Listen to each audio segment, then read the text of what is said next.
ಇದೇ ದಿನಾಂಕ 18ರಂದು ಬೆಂಗಳೂರಿನ ಗಾಂಧಿ ಭವನ ಮಹಾದೇವ್ ದೇಸಾಯಿ ಸಭಾಂಗಣದಲ್ಲಿ ಸಮಾನತೆಯ ಹಾದಿಯಲ್ಲಿ ಶ್ರೀ ಲಕ್ಷ್ಮಣನಾರಾಯಣ ನಾಗವಾರ ಹೋರಾಟಗಾರನ ಅಳಿಯದ ನೆನಪು ಕಾರ್ಯಕ್ರಮ ಬೆಂಗಳೂರಿನಲ್ಲಿ ಜರುಗುತ್ತಾ ಇದೆ. ಆದ ಕಾರಣ ಇಂದು ತಾಳಿಕೋಟೆಯಲ್ಲಿ ಪತ್ರಿಕಾಗೋಷ್ಠಿ ನಡೆಸಿ ಪೂರ್ವಭಾವಿ ಸಭೆಯನ್ನು ತಾಳಿಕೋಟೆಯ ಪ್ರವಾಸಿ ಮಂದಿರದಲ್ಲಿ ಜರುಗಿತು. ದಿನಾಂಕ 18ರಂದು ಬೆಂಗಳೂರಿನ ಗಾಂಧಿ ಭವನ ಮಹಾದೇವ್ ದೇಸಾಯಿ ಸಭಾಂಗಣ 2ನೇ ಮಹಡಿ ಕುಮಾರ್ ಪಾರ್ಕ್ನಲ್ಲಿ ಕರ್ನಾಟಕ ರಾಜ್ಯದ ದಲಿತ ಸಂಘರ್ಷ ಸಮಿತಿ ಶ್ರೀ ಲಕ್ಷ್ಮಣನಾರಾಯಣ ನಾಗವಾರ ಸ್ಥಾಪಿತ ರಾಜ್ಯ ಸಮಿತಿ ವತಿಯಿಂದ ಸಮಾನತೆ ಹಾದಿಯಲ್ಲಿ ಲಕ್ಷ್ಮೀನಾರಾಯಣ ನಾಗವಾರ ಹೋರಾಟಗಾರನ ಅಳಿಯದ ನೆನಪು ಕಾರ್ಯಕ್ರಮ ನಡೆಯಲಿದೆ. ಅದರ ಪ್ರಯುಕ್ತ ಪೂರ್ವಭಾವಿ ಸಭೆಯನ್ನು ತಾಳಿಕೋಟೆಯ ಪ್ರವಾಸಿ ಮಂದಿರದಲ್ಲಿ ಜರುಗಿತು.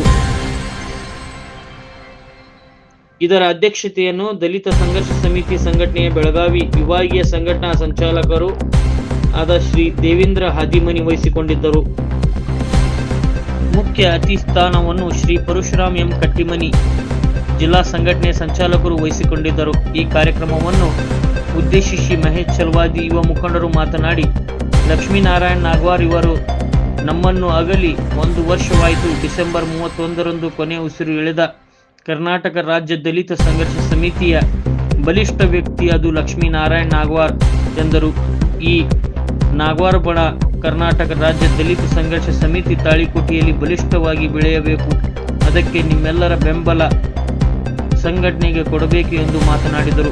ಈ ಕಾರ್ಯಕ್ರಮದ ನೇತೃತ್ವ ಹೊಂದಿದ್ದ ನಾಗೇಶ್ ಎಂ ಕಟ್ಟಿಮನಿ ದಲಿತ ವಿದ್ಯಾರ್ಥಿ ಒಕ್ಕೂಟ ಜಿಲ್ಲಾ ಸಂಚಾಲಕರು ಮಾತನಾಡಿ, ಲಕ್ಷ್ಮೀನಾರಾಯಣ ನಾಗವಾರ್ ಅವರು ಅಳಿಯದ ನೆನಪು ಕಾರ್ಯಕ್ರಮಕ್ಕೆ ಹೆಚ್ಚಿನ ಸಂಖ್ಯೆಯಲ್ಲಿ ಭಾಗವಹಿಸಿ ಎಂದು ಸಭೆಯಲ್ಲಿ ಹೇಳಿದರು. ಶ್ರೀ ಮಾಂತೇಶ್ ಕಟ್ಟಿಮನಿ ತಾಲೂಕು ಸಂಚಾಲಕರು ತಾಳಿಕೋಟೆ ಇವರು ಕಾರ್ಯಕ್ರಮದ ನಿರ್ಮಿಸಿದ ನಂತರ ಸಮಾನತೆಯ ಹಾದಿಯಲ್ಲಿ ಶ್ರೀ ದಿವಂಗತ ಲಕ್ಷ್ಮೀನಾರಾಯಣ ನಾಗವಾರ ಹೋರಾಟಗಾರನ ಅಳಿಯದ ನೆನಪು ಕಾರ್ಯಕ್ರಮದ ಕರೆಪತ್ರ ಬಿಡುಗಡೆ ಮಾಡಿದರು.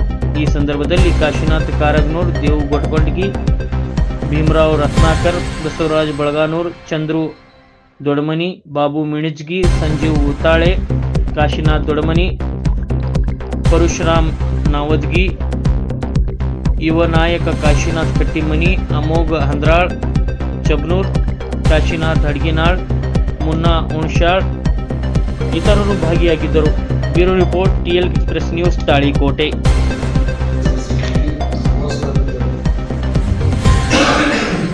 ಕಾರ್ಯಕ್ರಮ ಜನವರಿ 18ರಂದು ಬೆಂಗಳೂರಿನ ಗಾಂಧಿ ಭವನ್ ಮಹಾದೇವ್ ದೇಸಾಯಿ ಸಭಾಂಗಣ ಕುಮಾರ್ ಪಾರ್ಕ್ ಇಲ್ಲಿ ಕಾರ್ಯಕ್ರಮ ಹಮ್ಮಿಕೊಳ್ಳಲಾಗಿದೆ. ಆದ ಕಾರಣ ಎಲ್ಲ ತಾಲೂಕು ನಿನ್ನೆ ತಾನೇ ಬಿಜಾಪುರ ಜಿಲ್ಲಾದಲ್ಲಿ ನಾವು ಪ್ರೆಸ್ ಮೀಟ್ ಮಾಡಿದ್ವಿ. ತಾಳಿಕೋಟೆ ತಾಲೂಕಿನಿಂದ ಕನಿಷ್ಠ ಒಂದು 50 ಜನನ ನಾವು ಕರ್ಕೊಂಡು ಹೋಗೋ ವಿಚಾರ ಐತಿ. ಆ ಉದ್ದೇಶವಾಗಿ ತಾಳಿಕೋಟೆಯಲ್ಲಿ ಇವತ್ತು ಪ್ರೆಸ್ ಮೀಟ್ ಮಾಡೋ ಕಾರ್ಯಕ್ರಮ ಉದ್ದೇಶ ಐತಿ. ಆದರೆ ಅದೇ ಕಾರಣಕ್ಕಾಗಿ ನಮ್ಮ ತಾಲೂಕು ಶಾಖೆ ಮತ್ತು ಗ್ರಾಮ ಶಾಖೆಗಳಿಂದ ಹೆಚ್ಚಿನ ಸಂಖ್ಯೆಯಲ್ಲಿ ಭಾಗವಹಿಸಿ ಕಾರ್ಯಕ್ರಮ ಯಶಸ್ವಿಗೊಳಿಸಬೇಕಾಗಿ ತಮ್ಮಲ್ಲಿ ಇದೇ ಜನವರಿ 18ರಂದು ಸ್ಥಳ ಗಾಂಧಿ ಭವನ ಮಹಾದೇವ್ ದೇಸಾಯಿ ಸಭಾಂಗಣ ಬೆಂಗಳೂರು, ಅಲ್ಲಿ ಸಮಾನತೆಯ ಹಾದಿಯಲ್ಲಿ ಲಕ್ಷ್ಮೀನಾರಾಯಣ ನಾಗವಾರ ಹೋರಾಟಗಾರನ ಅಳಿಯದ ನೆನಪು ಒಂದು ರಾಜ್ಯ ಮಟ್ಟದ ಕಾರ್ಯಕ್ರಮ ಏರ್ಪಡಿಸಲಾಗಿದೆ.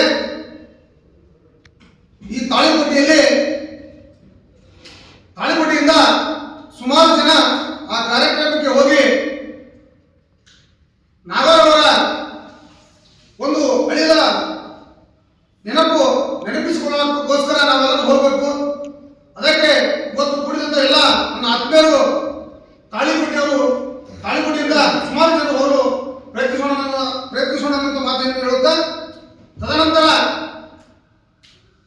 ವಿಜಯಪುರದಲ್ಲಿ 107 ದಿವಸ ಮುಗಿದು ಬಿಜಾಪುರಕ್ಕೆ ಮೆಡಿಕಲ್ ಕಾಲೇಜ್ ಅವಶ್ಯ ಅಂತ ಹೇಳಿ ಹೋರಾಟ ಮಾಡ್ತಾ ಇದ್ದಾರೆ. ಆದರೆ ಹೋರಾಟಗಾರರ ಸ್ಪಂದನೆಗೆ ಬೇಜಾರಾಗಿ ಜಿಲ್ಲಾ ಉಸ್ತುವಾರಿ ಸಚಿವರ ಮನೆ ಮುಂದೆ ಹೋರಾಟ ಮಾಡಕ್ಕೆ ಇಳಿದಿದ್ದಾರೆ. ಆದರೆ ಜಿಲ್ಲಾ ಉಸ್ತುವಾರಿ ಸಚಿವರ ಮನೆ ಮುಂದೆ ಹೋರಾಟ ಮಾಡುವಾಗ ವಿಜಯಪುರ ಜಿಲ್ಲೆಯ ಹಿರಿಯ ಹೋರಾಟಗಾರರು, ಪತ್ರಕರ್ತರು ಹರಿದು ಹೊಸಮನಿಯವರನ್ನು ಬಂಧಿಸಿದ್ದಾರೆ. ಹಾಗೂ ಇನ್ನಿತರನ್ನು ಹೋರಾಟದಲ್ಲಿ ಯಾರು ಭಾಗವಹಿಸಿರಲ್ಲ, ರೈತ ಸಂಘ ಆಗಿರ್ಬೋದು, ಇನ್ನಿತರ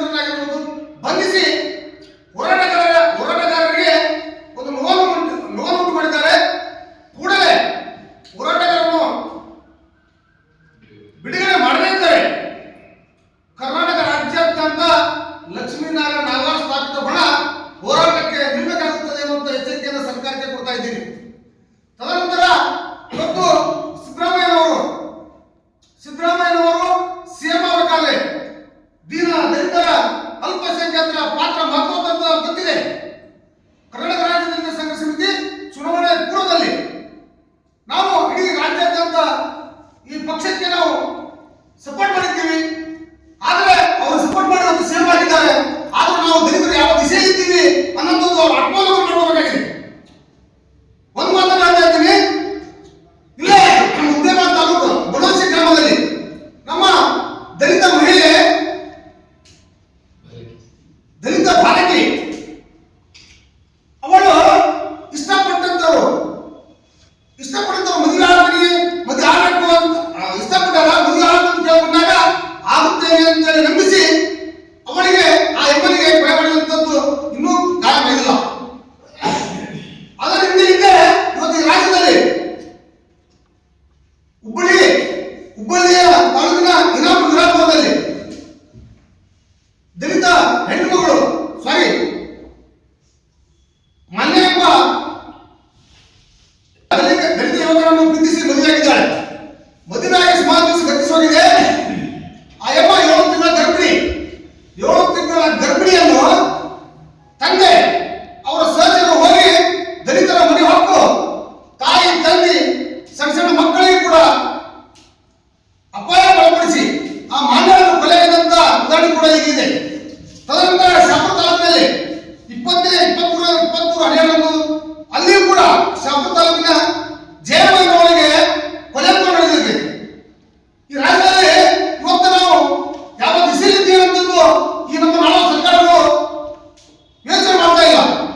ಕೂಡಲೇ ಇವತ್ತಿಂದ ಕೃತ್ಯಗಳು ನಡೀತಾವೆ ಅಂದಾಗ ಈ ಕೃತ್ಯಗಳಿಗೆ ಗಲ್ಲು ಶಿಕ್ಷೆ, ಈ ಕೃತ್ಯ ಮಾಡಿದವರನ್ನು ಬಂಧಿಸಿ ಗಲ್ಲು ಶಿಕ್ಷೆಗೆ ಒಳಪಡಿಸಬೇಕು. ಗಲ್ಲು ಶಿಕ್ಷೆ ಒಳಪಡಿಸದೇ ಇದ್ದರೆ ಉಗ್ರವಾದ ಹೋರಾಟ ಬೆಳಿಬೇಕಾಗುವ.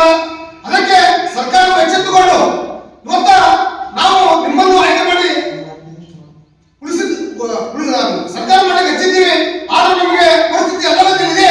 ಅದನ್ನು ವಿಚಾರ ಮಾಡಿಕೊಂಡು ಇವತ್ತ ನಾವು ಬಾಬಾ ಸಾಹೇಬ್ ಮಾತಾಡಿದ್ದಾರೆ, ಸ್ವಾಭಿಮಾನಕ್ಕೆ ಧಕ್ಕೆ ಬಂದಾಗ ನೀವು ಹೊರಗೆ ಬಂದಿ ಅಂತ ಹೇಳ, ನೀವು ಹೊರಗೆ ಬರ್ತಿಲ್ಲ ಗೊತ್ತಿಲ್ಲ. ಇವತ್ತ ಸಿದ್ದರಾಮಯ್ಯವರು ಸಮಾಜ ಕಲ್ಯಾಣ ಇಲಾಖೆಯವರು ಗೃಹ ಮಂತ್ರಿಗಳು ನಾವು ಕೈ ಮುಗಿಸ್ಕೊಳ್ತಾ ಇದ್ದೀರಿ. ನೀವು ಇವತ್ತು ನಮ್ಮ ದಲಿತರಿಗೆ ಯಾವ ಸ್ಥಿತಿಯಲ್ಲಿ ಇದ್ದಾರೆ, ಮುಂದೆ ಹೋಗಿ ಬೆಲೆ ಮಾಡುವಂತ ಸ್ಥಿತಿ ಇದ್ದರೂ ಕೂಡ ತಾವು ಒಂದು ಸೂಕ್ತವಾದ ಕಾನೂನು ರೂಪಿಸಿ ಕಠಿಣವಾದ ಶಿಕ್ಷೆ ಒಳಪಡಿಸಿ ಗಲ್ಲು ಶಿಕ್ಷೆ ಒಳಪಡಿಸಿ ಘೋಷಣೆ ಮಾತ್ರ ಕೃತ್ಯಗಳು ನಿಲ್ಲುತ್ತಿರುವಂತ ಮಾತನ್ನು ಹೇಳ್ತಾ ದಯಮಾಡಿ ಸರ್ಕಾರ ಎಚ್ಚೆತ್ತುಕೊಳ್ಬೇಕು. ಇಲ್ಲದಿದ್ದರೆ ಸರ್ಕಾರವು ಈ ರಾಜ್ಯಾದ್ಯಂತ ಹೋರಾಟ ಇಳಿಬೇಕಾದಂತ ಮಾತನ್ನು ಹೇಳಿ ಒಂದೊಂದು 2 ಮಂದಿ ಅಲ್ಪ ಕೊಡ್ತೇನೆ. ಜೈ ಹಿಂದ್, ಜೈ ಹಿಂದ್. ರಾಜೇಶ್ ಕಟ್ಟಿಮನಿಯವರಿಗೆ ಧನ್ಯವಾದಗಳನ್ನು ಸಲ್ಲಿಸ್ತಾ ಈ ಒಂದು ಕಾರ್ಯಕ್ರಮದ ಈಗಾಗಲೇ ಹೇಳಿದ ಹಾಗೆ ಇದು ಲಕ್ಷ್ಮೀ ನಾಗವರ್ ಅವರ ಒಂದು ಹೋರಾಟಗಾರನ ಅಳಿಯದ ನೆನಪು ಕಾರ್ಯಕ್ರಮಕ್ಕೆ ಮತ್ತೊಮ್ಮೆ ನಾನು ವಿಷಯ ಹೇಳಲಿಕ್ಕೆ ಇಷ್ಟಪಡ್ತೀನಿ. ಈ ಒಂದು ಸಂಘಟನೆಯಲ್ಲಿ ನಾವೆಲ್ಲರೂ ಕೂಡ ಒಂದು ಕುಟುಂಬದ ಸದಸ್ಯರಾಗಿ ನಾವೆಲ್ಲರೂ ಕೂಡ ಕೆಲಸ ಮಾಡಿದ್ದೀವಿ. ಒಂದು ನಾಯಕನ ಒಂದು ಸ್ಮರಣೆಗೆ ಅವರ ನೆನಪಿಗಾಗಿ ನಾವೆಲ್ಲರೂ ಕೂಡ ಹೆಚ್ಚಿನ ಸಂಖ್ಯೆಯಲ್ಲಿ 18ನೇ ತಾರೀಕಿಗೆ ನಾವು ಬೆಂಗಳೂರಿಗೆ ಅವರ ಒಂದು ಕಾರ್ಯಕ್ರಮಕ್ಕೆ ಪಾಲ್ಗೊಳ್ಳೋದಕ್ಕೆ ಎಲ್ಲರೂ ಕೂಡ ತಯಾರಿರಬೇಕು. ಮತ್ತೆ ಯಾವ ರೀತಿ ಕಾರ್ಯಕ್ರಮಕ್ಕೆ ನಾವು ಪಾಲ್ಗೊಳ್ಳಬೇಕು, ವಾಹನದ ವ್ಯವಸ್ಥೆಯನ್ನ ರಾಜೇಶ್ ಕಟ್ಟಿಮನಿಯವರಾಗಿರ್ಬೋದು ಮತ್ತೆ ದೇವೇಂದ್ರ ಹರಿಮನಿಯವರು ತಮಗೆಲ್ಲರಿಗೆ ತಿಳಿಸಿಕೊಡ್ತಾರೆ. ಹೆಚ್ಚಿನ ಸಂಖ್ಯೆಯಲ್ಲಿ ತಾವೆಲ್ಲರೂ ಕೂಡ ತಯಾರಾಗಿ ಕಾರ್ಯಕ್ರಮವನ್ನು ಯಶಸ್ವಿಗೊಳಿಸೋಣ. ಈ ಒಂದು ಸಂಘಟನೆಯನ್ನ ನಾವು ಮೊದಲಿದ್ದೀವಿ, ಅವರ ಋಣವನ್ನ ಮುಗಿಸೋದು ನಮ್ಮೆಲ್ಲರೂ ಕೂಡ ಕರ್ತವ್ಯ ಇಲ್ಲ. ಹಾಗಾಗಿ ಹೆಚ್ಚಿನ ಸಂಖ್ಯೆಯಲ್ಲಿ ಭಾಗವಹಿಸಿ ಕಾರ್ಯಕ್ರಮ ಯಶಸ್ವಿಗೊಳಿಸೋಣ. ಮತ್ತೆ ಪತ್ರ ಬಿಡುಗಡೆ ಕಾರ್ಯಕ್ರಮ